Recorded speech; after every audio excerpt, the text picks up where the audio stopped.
Bonjour tout le monde, c'est Mumu. Je suis ravie de vous retrouver aujourd'hui pour le défi numéro 3 du jeu du printemps pour l'association Les Scrapésiennes. Alors, le thème de la semaine, c'est le scrap au masculin et la technique qu'on nous demande, c'est au minimum 3 matières ou textures différentes sur l'area. Donc, je vais décliner ce petit défi en 2 parties, comme d'habitude. La première partie maintenant avec la carte Memoridex et une deuxième vidéo avec la carte tout court, avec une autre technique et une autre méthode. Voilà. Donc pour le scrap au masculin, on va partir justement sur des textures très chaudes. Je vais vous montrer ça.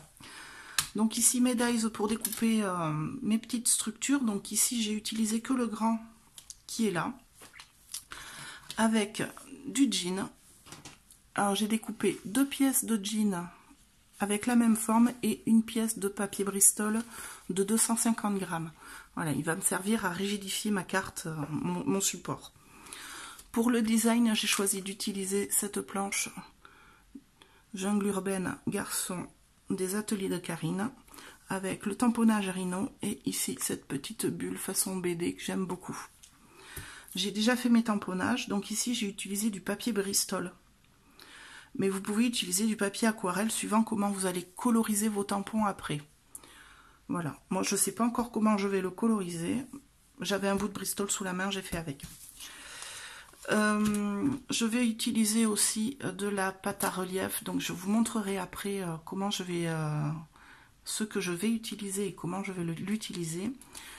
Et je vais rajouter en embellissement, je pense, du papier et du métal. Voilà. Donc pour commencer, je vais prendre mon support, je vais venir travailler mon support. Alors j'aimerais recouvrir les deux côtés de ma carte Bristol. Donc j'ai découpé exactement les mêmes tailles. Je vais venir dans un premier temps coller mes deux parties, donc recto, verso, sur ma carte Bristol. Donc ça va prendre un petit peu de temps. Je vais commencer avec vous. Je vais certainement finir hors caméra. Alors, moi pour le design de mon projet, il faut vraiment que je colle bord à bord. Si vous souhaitez faire un trait de couture, alors si vous le faites à la main, ça pose pas de souci de coller vraiment bord à bord. Ça va être un peu plus dur à piquer que du tissu juste normal collé sur du papier, que du tissu normal sur du papier. Par contre, si vous utilisez la machine, il faut vraiment pas mettre de colle sur les bords de votre carte. Parce que sinon ça va empoisser. Alors empoisser, je sais pas si c'est très français, mais ça va vous mettre de la colle sur votre aiguille à coudre qui va accrocher et qui va bourrer dans votre machine. Ça va faire des bourrages de fil où ça peut carrément bloquer votre aiguille au bout d'un moment. Donc attention, ne jamais piquer. Si vous utilisez du double face ou de la colle, ne jamais piquer comme ça avec une machine dans la colle. Donc là j'ai recouvert mon support, je vais venir coller mon jean. Alors je vais essayer vraiment de le mettre bien bord à bord. Ça va être ça la plus grande difficulté pour moi.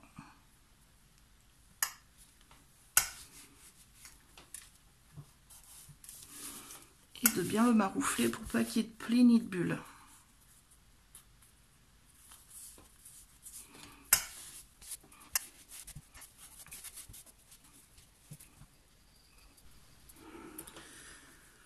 De retour avec mon petit support qui est terminé. Donc j'ai recouvert mes deux côtés en jean, j'ai fait ma petite couture à la main rapide, donc c'est assez grossier, moi ça me va.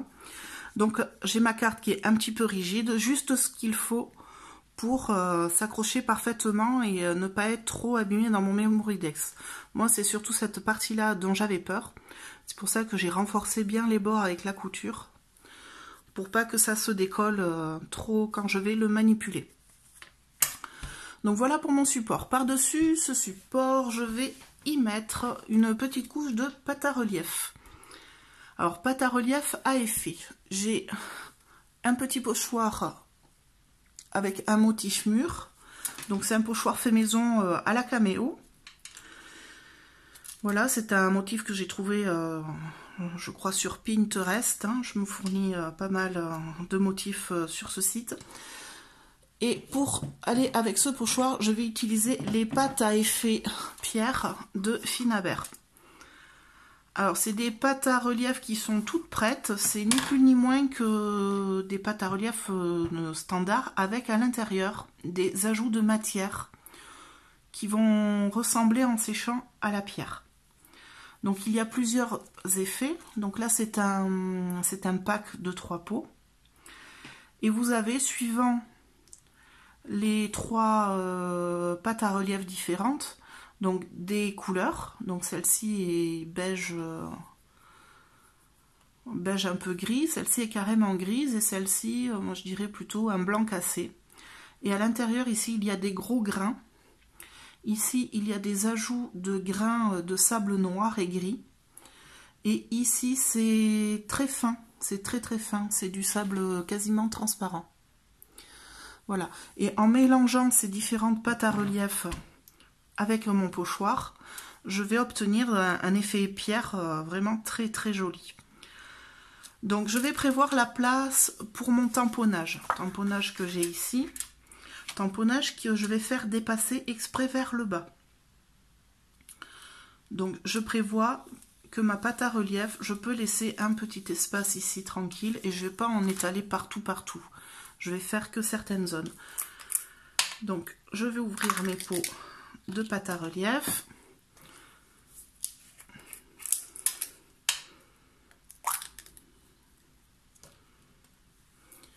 Alors que je ne me trompe pas, parce qu'après ça m'arrive de mélanger les pots. Donc vous voyez ici, sur celle-ci, c'est vraiment des grains très très fins. Donc là, je vais prendre ma pâte à relief et je vais venir l'appliquer ici en haut. Alors je fais aléatoirement et puis je laisse un bon petit relief. Je l'étale pas, mon bracelet m'embête. Je l'étale pas vraiment à la perfection. Je ne veux pas que ce soit lisse. Donc j'y vais. J'en mets une bonne petite quantité.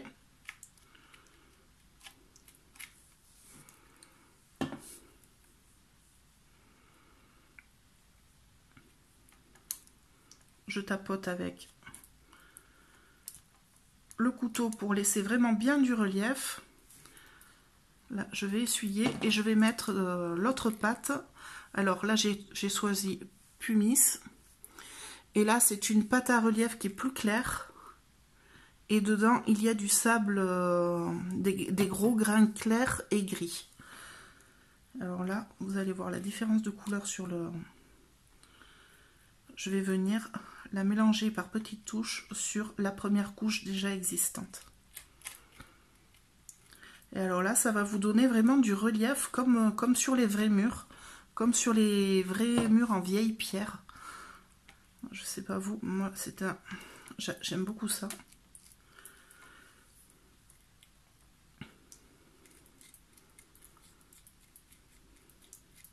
Hop. Et là par contre, je vais laisser sécher après à l'air libre. Je ne vais pas utiliser de heat gun. Parce que le heat gun de trop près, ça fait buller ce genre de pâte, ça provoque des réactions de bulles. Je n'en veux pas.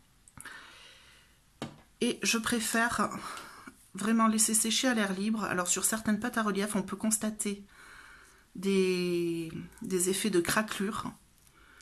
Et là, je veux vraiment que mon mur reste mûr. Voilà, donc je vais le laisser sécher à l'air libre. Je vais en avoir pour, je pense, une bonne heure. Hop. Et voilà pour mon pochoir.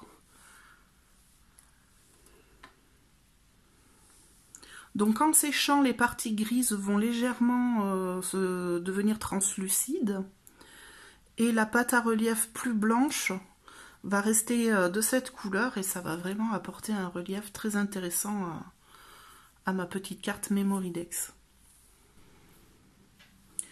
Alors, pendant que mon support sèche, je vais m'occuper de la colorisation de mon tampon. Donc, j'ai tamponné sur un papier Bristol, ce qui n'est pas franchement évident pour l'aquarelle, mais j'ai quand même décidé de faire ça rapidement à l'aquarelle. Donc j'ai quelques Distress à côté de moi. Alors, hop, Distress Ink, et j'ai quelques Distress Oxide là aussi à côté. Donc je vais commencer par les Ink, je vais voir le résultat que ça donne sur le Bristol. Donc je m'en sers comme de l'aquarelle. Donc je vais faire une touche d'essai.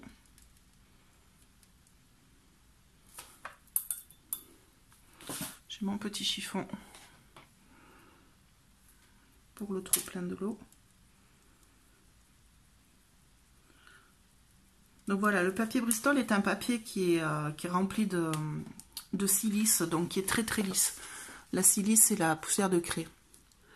Voilà, donc à l'aquarelle, c'est pas un papier idéal, mais on va essayer de s'en débrouiller. Donc je vais prendre un petit pinceau, un petit peu d'eau. Je vais faire un lavis très très léger. Et je vais commencer en fait à monter mes couches, couche par couche, et vraiment petit à petit. Donc une veste brune pour Monsieur Rhino.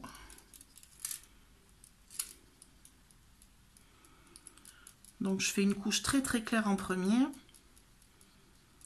Je vais laisser le temps au papier de boire un petit peu la couleur. De toute façon, on voit bien qu'en rajoutant de l'eau, je ne peux pas la travailler beaucoup, parce que ce n'est pas un papier adapté. Donc quand on n'a pas les bons papiers, la solution c'est d'y aller couche par couche. Et faire comme si on imprimait et on réimprimait et on réimprimait nos couleurs les unes sur les autres pour monter les tons et monter les reliefs. Donc là j'ai une première couche très claire, je vais prendre un brun légèrement plus foncé. Donc là, Vintage Photo, en premier j'ai pris Tie-Dye. Alors je vais essayer de vous avancer pour que vous voyez bien. Donc la première couche très très claire, la Vintage Photo que je vais mélanger avec ma première couleur pour pas que ce soit trop trash d'un coup. Je rajoute bien de l'eau pour que ce soit vraiment un lavis. Et je vais venir apporter mes ombres.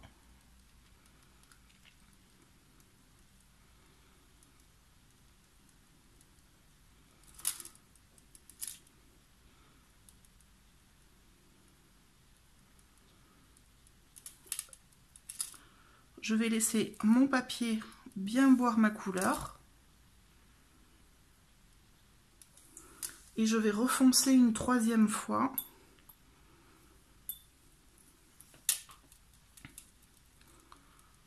Pour vraiment accentuer mes ombres. Donc là, on va foncer au niveau du revers, le bas de la veste.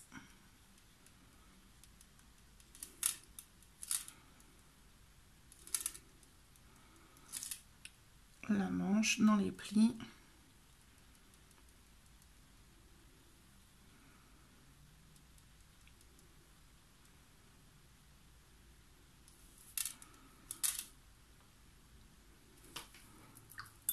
Et donc là, ma troisième couleur.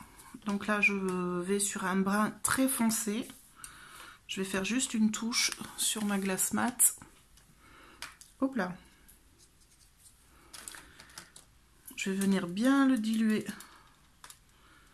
dans mes deux couleurs que j'avais déjà mélangées avant. Et là, je vais venir repasser vraiment sur mes ombres.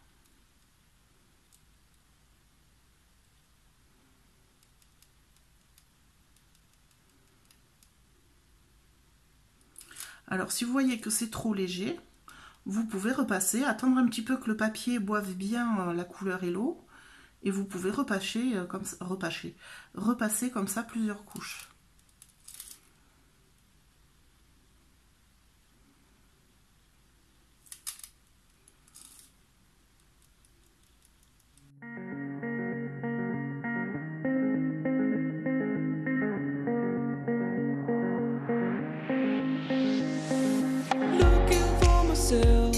I'm staring at my shadow.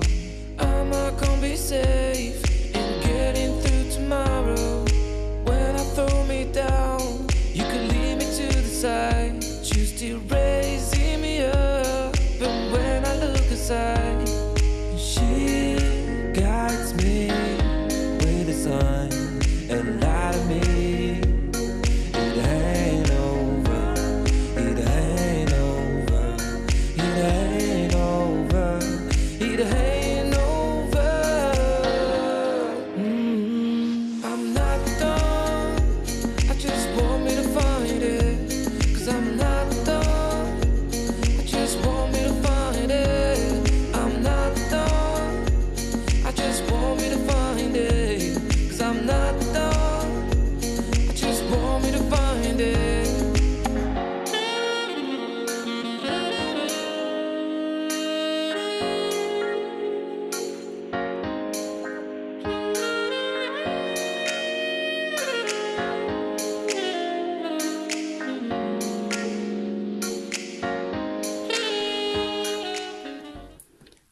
tout est colorisé et découpé.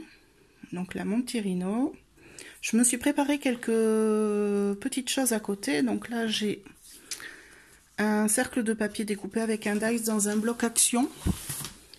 Donc c'est ce bloc-là, Lovely Basic. Voilà, avec des jolis papiers très graphiques, j'aime beaucoup. Donc là, ce rouge va parfaitement avec Marea. Là, j'ai un petit bloc d'étiquettes bleues que j'avais mis de côté dans un notebook. Donc je pense que je vais m'en servir. Un cadre d'étiquettes que j'ai retrouvé qui traînait sur le bureau. Voilà, quelques babioles métalliques pour varier les textures. J'ai du carton épais pour coller en épaisseur. Et un petit bout de ficelle que je trouvais qui allait pas trop mal avec la couleur de la veste du Rhino. Donc je vais essayer de l'intégrer pour avoir une matière supplémentaire. Voilà, donc je passe au montage, parce qu'il ne reste plus que ça à faire du coup. Là, mon fond est super sec. Alors, je ne sais pas si vous voyez bien la différence entre les deux pâtes à texture que j'ai mis.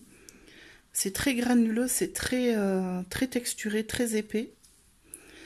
Voilà, et il y a une pâte à texture qui, en séchant, est devenue légèrement translucide.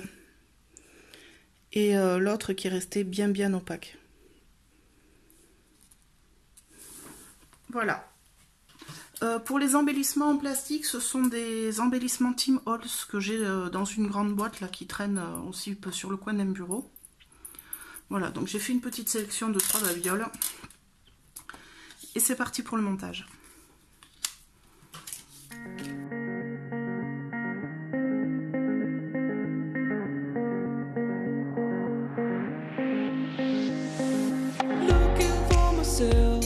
I'm staring at my shadow. Am I gonna be safe in getting through tomorrow? When I throw me down, you could lead me to the side. You still raising me up, but when I look aside, she guides me with a sign and light of me. It ain't over, it ain't over. It ain't over, it ain't over. I'm not done, I just want me to find it. Cause I'm not done, I just want me to find it. I'm not done, I just want me to find it. Cause I'm not done, I just want me to find it.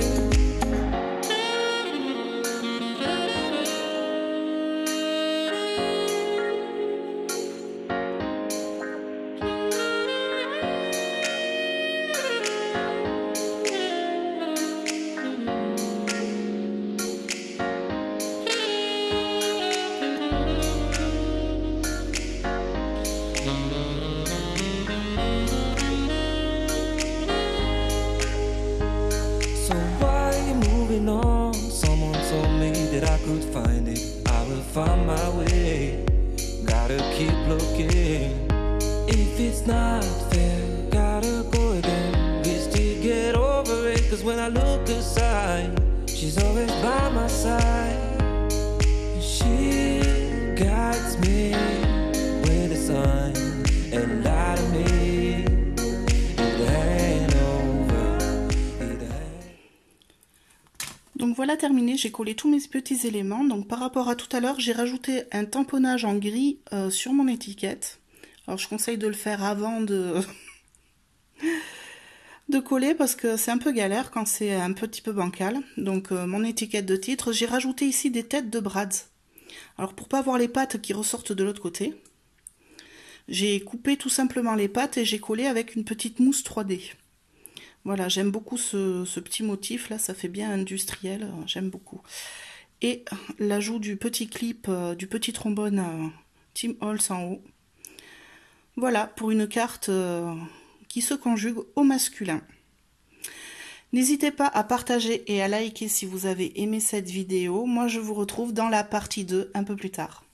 À tout à l'heure.